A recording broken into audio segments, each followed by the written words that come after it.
On s'est dit, ça ne pouvait pas engager les audiences. C'est pas très engageant, c'est pas quelque chose qui pouvait capter l'attention de façon optimisée. Voilà, on s'est dit qu'à cause de la Covid, la communication corporelle événementielle était un peu malade. On a commencé à réfléchir sérieusement. C'était là le déclenchement de l'idée. Exactement. Alors, c'est quoi l'idée maintenant? L'idée, c'est de pouvoir apporter une solution très dynamique, très captivante pour faire de la communication corporate. D'accord. Alors, Et substituer au webinaire. C'est des B2B. C'est du B2B. C'est des grands comptes ou bien... C'est des institutionnels, des grands comptes. Ça peut être aussi des entreprises de taille intermédiaire. Ok. Alors, je lis ici, le webinaire is boring. Tout à fait. Tout le monde en avait marre des webinaires en période de Covid. Ça, au milieu, vous avez toutes les interventions seront animées par du motion design. Et là, ça devient intéressant. C'est-à-dire que toute l'intervention du speaker sera animée par de la data viz. 3 piliers.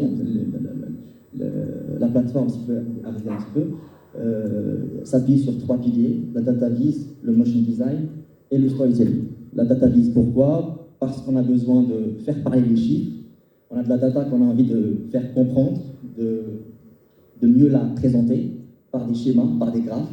Alors pourquoi? Pour mettre du contexte dans les interventions, pour fact-checker les interventions, pour faire du zoom avant, zoom arrière en fonction du jeu de perspective de l'intervention. On continue. Réellement, est-ce qu'aujourd'hui vous avez commencé à diffuser des podcasts et du contenu? Il y a de la partie fond que je dois présenter, justement pas encore, puisqu'on est il y a 15 épisodes qui sont en préparation aujourd'hui. 15 épisodes, 5 programmes Digital Acceleration, Go Green, Now Industry, Inside PME et Here Africa. Chaque programme vertical comporte 3 épisodes, ça fait 15 dans la saison 2022-2023, qui vont faire interagir à peu près 150 speakers. Web où tous les participants peuvent s'y rendre. 150 speakers. Il y a des programmes aujourd'hui. Bonjour. Bonjour, madame. Alors, je vois plein de chiffres qui apparaissent. Donc la plateforme, si je comprends bien, elle est mise à disposition des institutions. Ils uploadent leurs chiffres et derrière, tous les graphes sont,